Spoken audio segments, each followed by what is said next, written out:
कशा पद्धतीचं हे नुकसान आहे आणि काय होती घटना? हे मेडिकल पूर्णतः पाण्यात गेलेलं आहे. काल 3-4 दिवस झालं पाणीच आहे पूर्ण. यामध्ये मटेरियल सगळ्या वेटरनरी माणसाची औषधंही सगळी होती.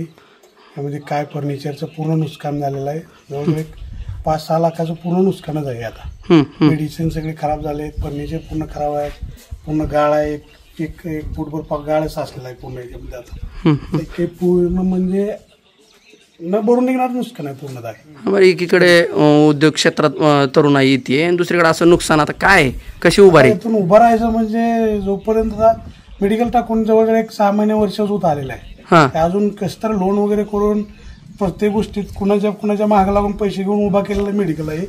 हे अजून पैसे सुद्धा लोकांच्या माघारी गेलेले नाहीत. तोपर्यंत हे जर महापुराण असं झालेलं आहे म्हणल्यावर उभा कसं राहायचं? आता इथून 5-6 वर्ष जर पूर्ण बॅक गेल्यावर माणूस किंवा आता मी नवीन उद्योजक प्रत्येकजण काय करणार असेल ते जगणार कसं? आता इथून सरकारनं किंवा सगळ्या तहसीलदार मंडळांनी जेवढी शक्य होईल तेवढी मदत कराव्यात एवढीच अपेक्षा आहे सरकारकडून.